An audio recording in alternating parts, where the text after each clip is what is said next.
남편 바람을 아는 순간 상간녀의 존재를 찾기 위해 엄청 노력들 하시죠? 도대체 누굴까? 어디 살고 무슨 일을 하며 어떻게 살아왔는가? 다들 궁금해 하실 것입니다. 그걸 유추해 볼 수 있는 상간녀의 정보인 초본 떼는 법에 대해서 말씀드려 보겠습니다.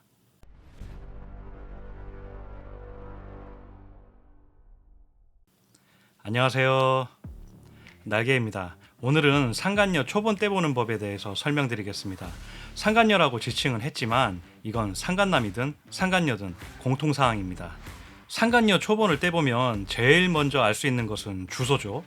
어디에 살고 또 얼마짜리 집에 사는지 주소 가지고 등기부등본 떼보면 자가인지 새들어 사는지 이런 것들을 유추해 볼 수 있습니다. 또 어디에서 태어나서 언제 어디로 이사 다녔고 뭐 이런 패턴? 이런 것들을 알 수 있습니다. 상간녀 초본 떼보는 것을 정리해보면 완벽한 불법과 완벽한 합법으로 나눌 수 있습니다. 사실 저는 이 방송을 제작하려고 자료조사할 때 에이 설마 불법으로 정말 민감 정보인 초본 떼볼 수 있을까? 했는데 결과는 불법도 가능하더군요. 신뢰할 수 있는 루트로 문의해본 결과 불법으로 초본도 떼볼 수 있다는 답변을 받았습니다. 하지만 이건 굉장히 위험합니다. 우선 사기 맞을 수도 있기 때문에 위험성이 크고요. 돈이 많이 들어가고요. 더 심각한 건 여러분이 상간녀 초본을 떼서 소장할 거 아니면 그렇게 불법적으로 획득한 정보를 어디 써먹을 곳이 없다는 거예요. 따라서 아무짝에도 쓸모없는 내 참고용으로밖에 써먹을 수 없다는 것이죠. 그걸 위해서 불법적인 루트로 큰돈 들여 할 필요성은 없는 것 같습니다.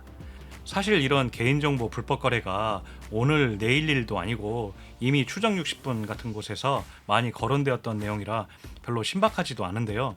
결론은 불법으로 상간녀 초본 떼보는 것 가능합니다.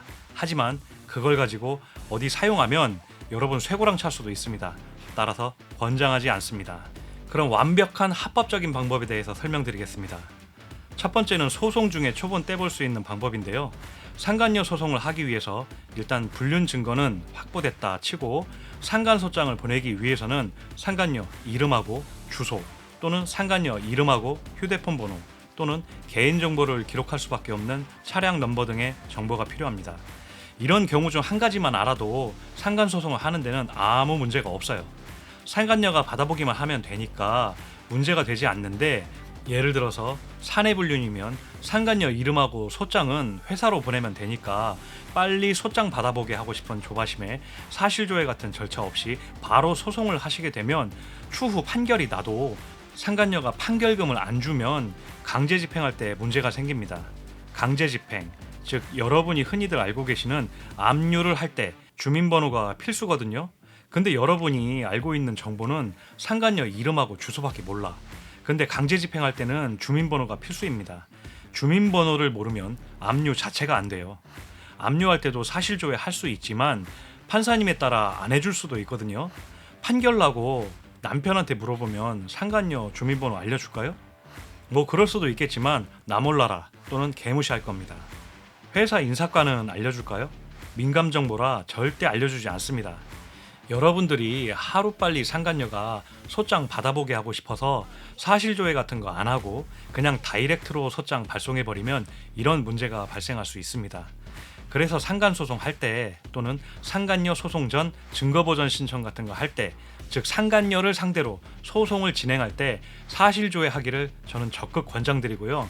이건 제 생각뿐만이 아니고 여기 보이는 외도 이혼 커뮤니티 네이버 카페 외성에서 법률 자문을 해주시고 계시는 변호사님께서도 상간녀 정보를 조금 알고 있어도 사실조회를 적극 권장하고 계십니다.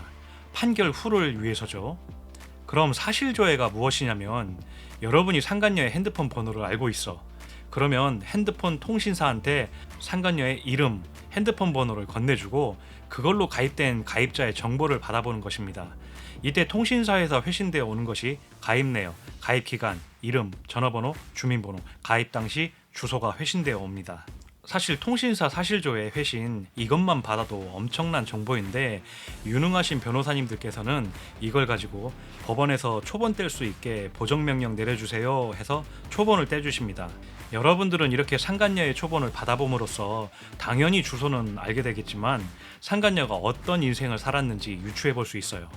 상간녀 초본 받아보시고 뒷목 잡는 사연자분들 보면 세상에 무슨 이사를 1년에 한 번씩 원룸, 어디 달동네, 무슨 가게, 심지어 공터에도 전입신고가 된 적 있다고 어디 만나도 이 만났냐고 분노하시는 분들 많이 봤습니다.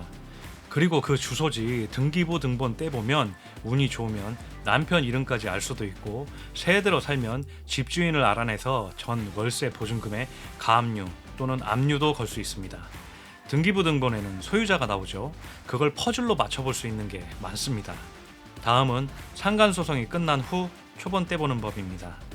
여러분이 순조롭게 재판을 진행해서 판결을 받았다라고 가정하고 판결금을 아직 못 받은 상황이라면 여러분은 합법적으로 강제 집행할 수 있는 권한이 생겼습니다. 그리고 이건 상간녀가 항소를 하든 상고를 하든 아무 상관이 없습니다. 항소를 해도 강제 집행은 가능하고요. 상고를 해서 대법원 간다 해도 1심에서 이겼다면 여러분이 원할 때 여러분이 하고 싶은 강제 집행이 가능합니다. 저 또한 1심에서 원고 일부승으로 승리했고 피고가 항소했는데도 강제 집행해버렸습니다. 통장 압류를 했는데 저는 소송이 끝날 때까지 은행에서 돈 안 찾았습니다. 강제 집행할 때는 필수적으로 채무자, 즉 상간녀 초본을 제출해야 합니다. 초본 제출 안 하고 강제 집행 문서를 법원에 접수하면 초본 제출하라고 법원에서 보정명령이 내려오는데요. 사실 일반인인 저희가 이런 자세한 것까지 알 필요는 없고요. 변호사님 의뢰하면 다 알아서 해주시니까 걱정할 게 없는데 여러분이 상간녀 살아온 게 궁금해서 초본을 발급받고 싶으시면 대법원 전자소송에서 집행문을 직접 발급받던지 선임하신 변호사님께 집행문 발급을 요청하시던지 아니면 판결난 법원에 방문하셔서 직접 발급받던지 해서 집행문을 먼저 발급받으셔야 합니다. 이 집행문을 들고 가까운 자치센터, 즉 동사무소죠. 자치센터 가셔서 주민등록 초본 발급 요청하시면 그것만 보고 해주는 자치센터도 있고요. FM대로 하는 곳은 집행문하고 채권 추심 신청서를 같이 가져오라고 하는 곳이 있습니다. 만약 정석으로 하고 싶으시면 아래 더보기에 채권 추심 샘플 양식 링크가 있으니 그걸 본인 상황에 맞게 고쳐서 집행문하고 채권 추심 서류를 같이 들고 자치센터 가시면 됩니다. 그냥 쉽게 이야기해서 집행문만 들고 자치센터 갔는데 안 떼주면 다른 곳 몇 군데 더 가시면 떼주는 곳이 있으실 겁니다. 거기서 떼시면 됩니다. 상간녀의 초본은 집행문이 있는 한 언제든지 떼볼 수 있습니다. 즉 돈 다 갚을 때까지 떼볼 수 있다는 말이 됩니다. 이렇게 완벽한 불법과 완벽한 합법적으로 상간녀 초본 떼보는 법에 대해서 설명드렸습니다.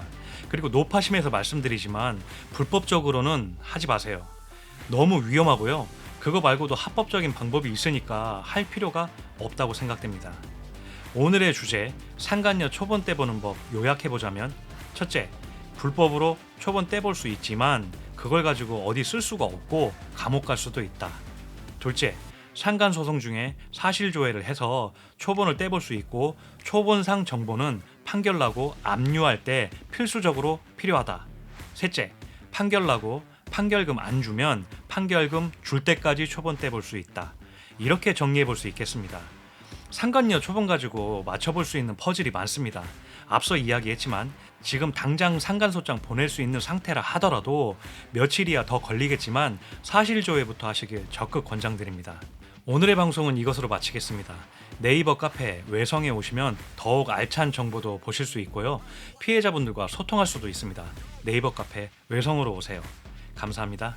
날개였습니다.